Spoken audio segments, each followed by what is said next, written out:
Welcome to Popternative, where we dive into topical discussions from the worlds of pop culture, social media, and sports.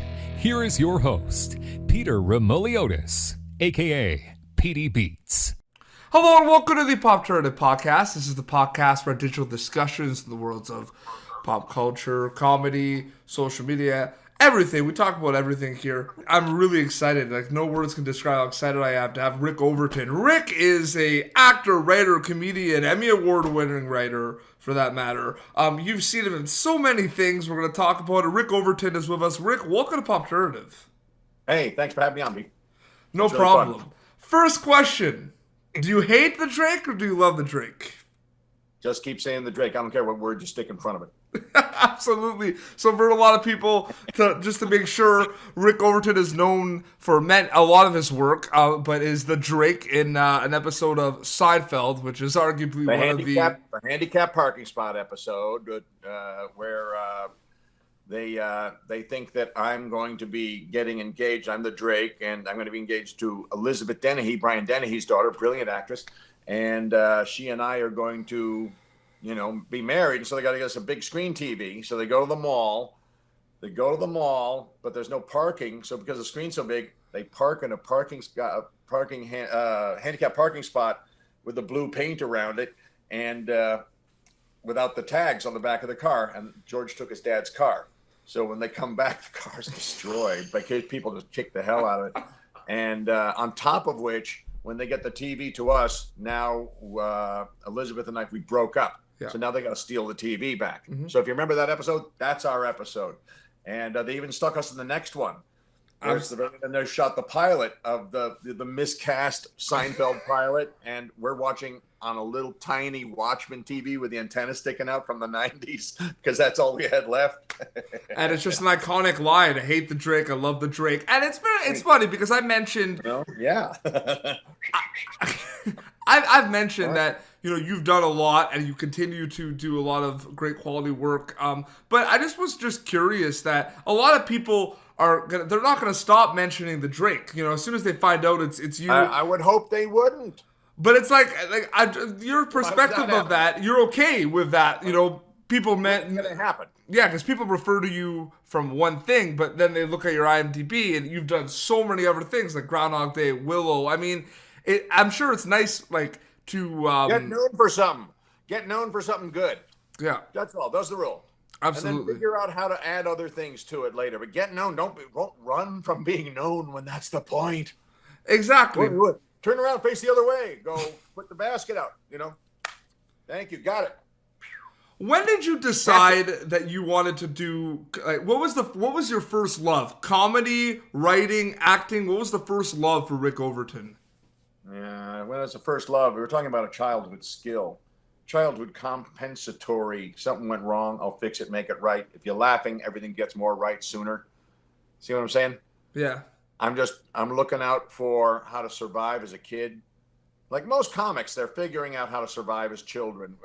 That there's something went wrong as a kid, either with appearance or behaviorally, or something went off that kids nailed you for it, and you bing, bing, binged it back, start Jediing it back with comedy, and then realizing, hey, maybe I can just keep doing this and make a living and turn it into my life. So it's a really primal emotion when it's first being formatted in your head, how to use the basic Jedi-ness of it. Mm-hmm. It's just a childhood. I just want to be loved. I want to be safe and loved.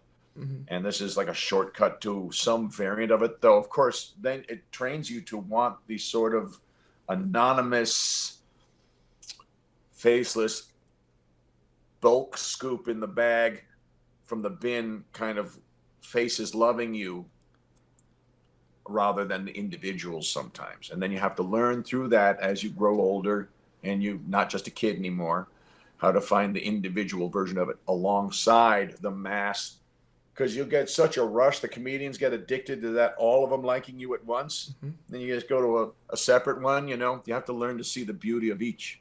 Mm-hmm. Or you'll go crazy every second you're not on stage, which is not possible. Mm-hmm. And then why go crazy?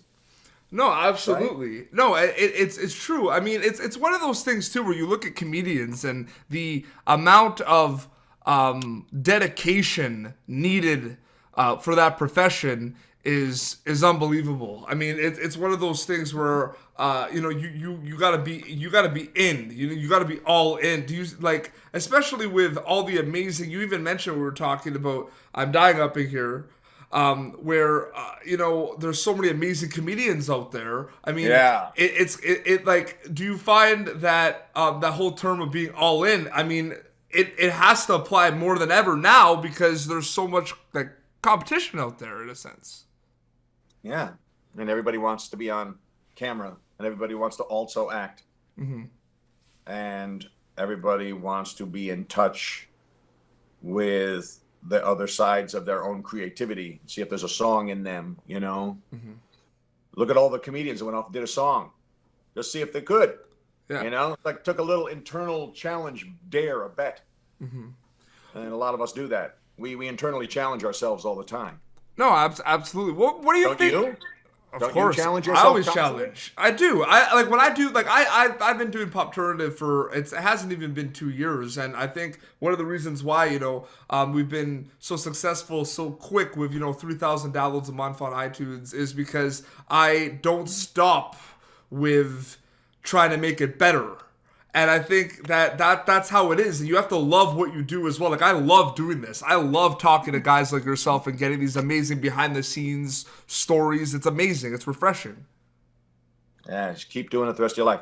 Absolutely. What do you think the hardest thing that you had to overcome I'm curious, as a comedian and as a writer?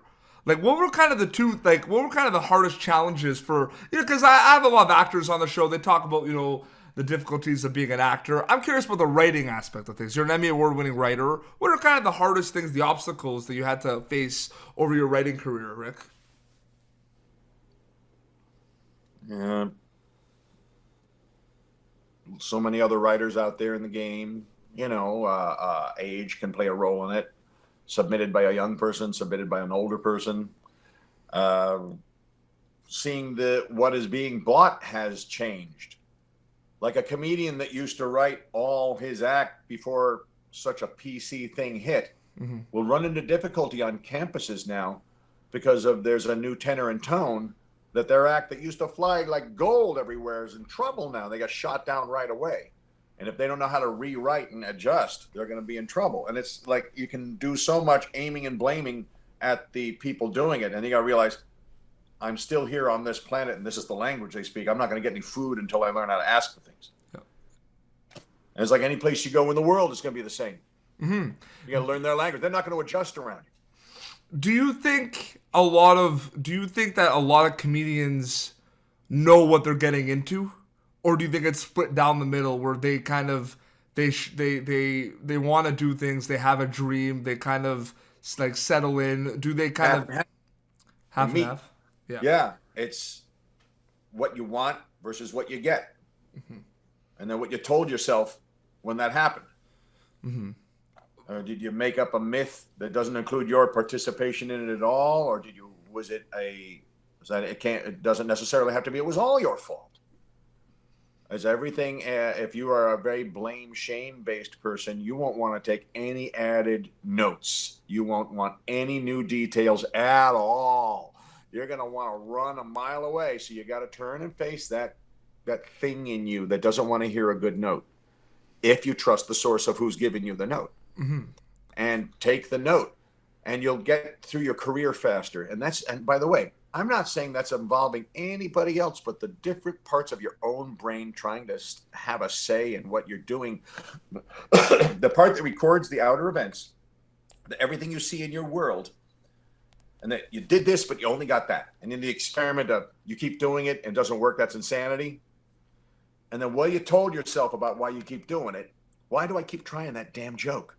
Why am I stuck on that one fucking joke? Mm-hmm. It's not working. Why am I obsessing on it like that? Some pride thing, keeps not working. And I keep rolling with, no, I'm going to make it work. I'm going to make it work. That damn joke's going to work. Weeks and weeks, months and months. Well, perfectionists, right? Like we become perfectionists. Yeah. And that's why I had to learn to be an imperfectionist. Because that's a goal you can reach every day. Mm-hmm. I mean, I still struggle from time to time because I always want to make my show bigger and better. And there's never going to be a point where I'm going to be done trying to kind of make it better. But it's one of those things where I guess is that like advice that you would kind of give to up and coming actors and comedians, to try to be like an imperfectionist? Because I find that very interesting little nugget of wisdom there from the drink. Perfection is impossible. It's not an actually physically attainable goal. It's not even philosophically attainable. It's just the philosophy of trying, not the philosophy of doing. And going for it just means improve in the hands of someone who's a kind of overbearing control freak inside your own head, because it's a repeat of someone from outside your head.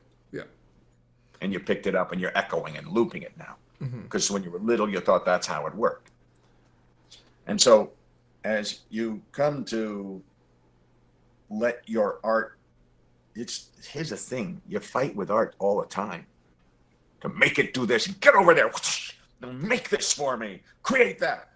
It's so much bigger than us. Let art show you what it's doing.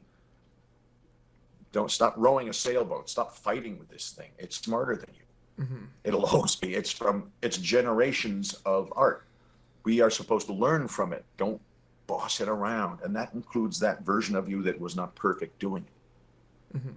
No, that's what perfectionists are very mean to themselves, like some parent was. Yeah. They're repeating some parental force, and that parent wasn't right. That's a good comparison. The parents and the perfectionists. No, I understand that. This parent right here that you took with you after they're gone, because they imprinted you by that. Yeah, you got to confront that one, and I don't recommend being mean with it, because you're still just being mean to a part of yourself. It's not practical. That's very interesting perspective. But let's talk about you. Let's talk about your upcoming work. You got a T-shirt on right now. Talk a little bit about some of your recent work and what's been on season 2 of a specific show is starting very, very soon. I'm dying up here. There's Goldie's. Absolutely. That's the club where it's all going down in 1973, going into 1974 by now. Oh man, we're a year away from Saturday Night Live. They're going to want to start moving people to New York.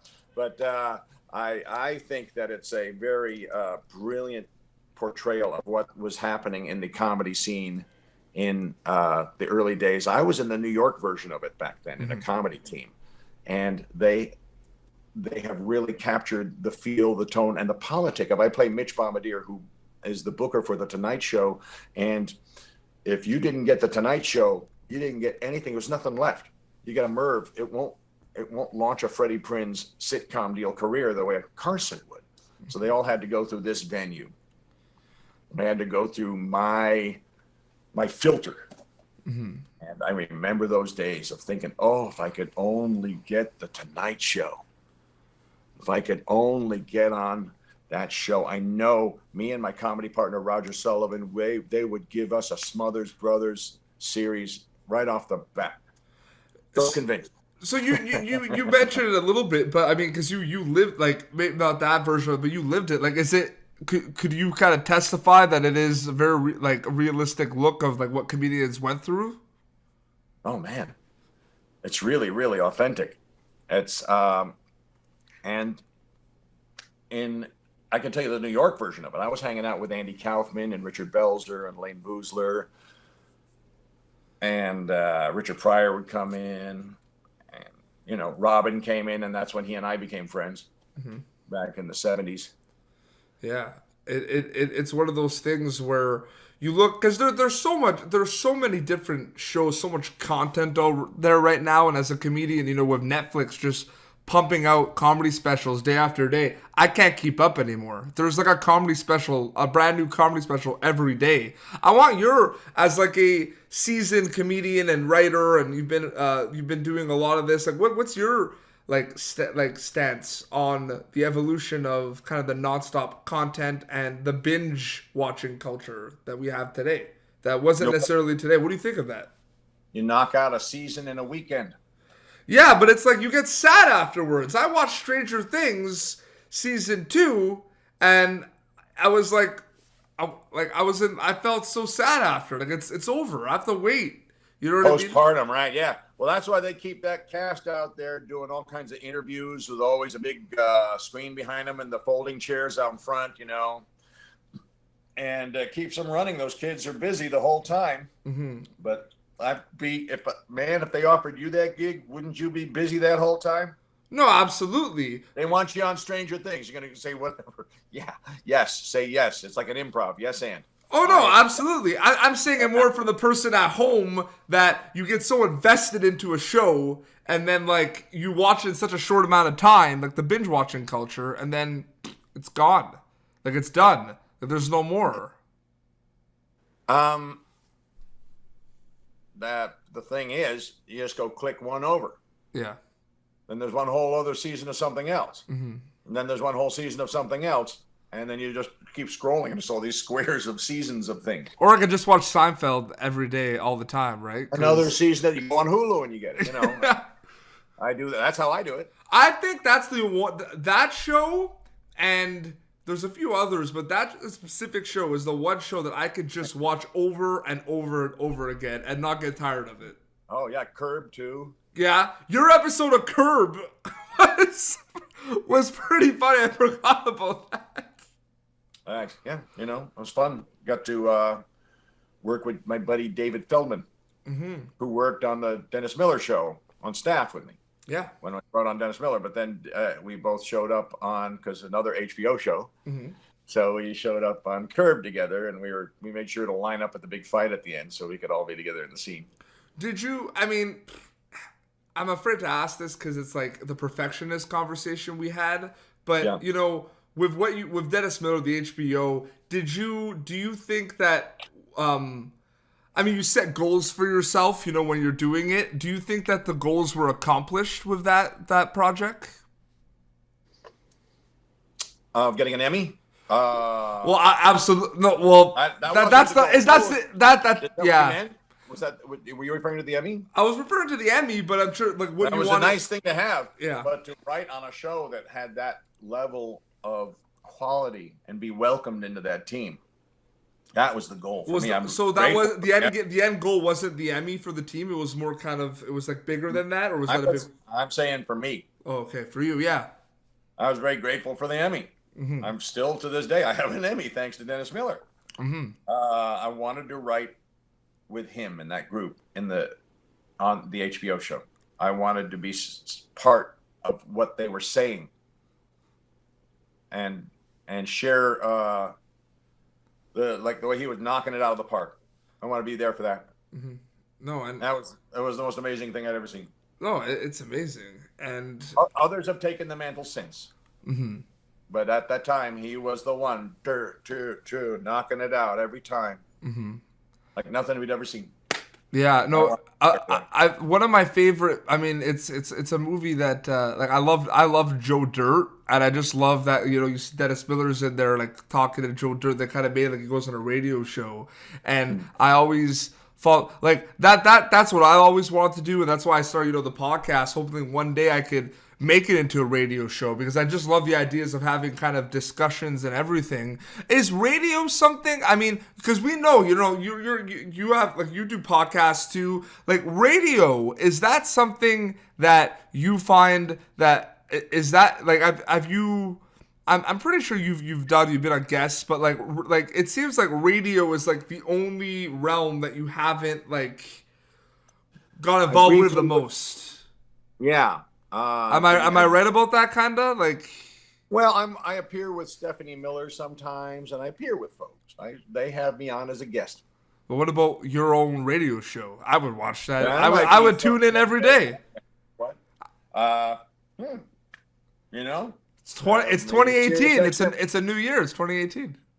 See what Sirius XM has to say. Yeah. No, that'd be great. I would love to do. Have you heard the old David Feldman podcasts where they did radio plays with actors on stage and stuff? Tune in and listen to some and the new ones too. By the way, he's talking about what's happening with our world, and importantly, but also have fun and listen to some of the old ones where we're doing old radio plays. stuff like that. So I might want to do some old radio play kind of stuff with all the voices from the 1940s. That would be great. Well, The Martians are coming out of the ships now. They've chosen to land in New Jersey you can, I mean, because the parking is better. What? and voice acting, like we've had a lot of voice actors on the show too, and it's just like it's amazing to see, like they do voice acting, but now they have, like you mentioned, there's like podcasts and radio shows made tailored to them, where they're kind of like becoming a new character. There's so many cool shows out there, but You know what? Get a green screen up behind you. Yeah. If you want to be on cam, and then you can play. Now you're in, wherever you are in the universe. oh, absolutely. No, well, Rick, You run with the crackling fire. but the thing is, I'm really hoping that people check out a lot of your work and check out the podcast and everything, because you're great. You're fantastic. You're an Emmy win. You're a legend, Rick. So thank you so much for coming on our show. I really, really appreciate it. It's a pleasure. Thanks for checking in on me, and hope to talk to you again soon. Yeah, absolutely. Now it's time to plug away. Where can people, like, what do you want people to check out? When can they check it out? Everybody check out on Showtime. I'm Dying Up Here, and yeah. Perfect. Well, this has been Popternative. You catch previous episodes of Popternative on YouTube for the video versions and on iTunes for the audio versions. Please subscribe, popternative.com, for more podcasts and more content. Until next time, this is Rick Overton and PD Beats signing off. Thank you for tuning in to Popternative. Make sure to check out our past episodes of Popternative on YouTube. Be sure to like Popternative on Facebook and follow us on Twitter.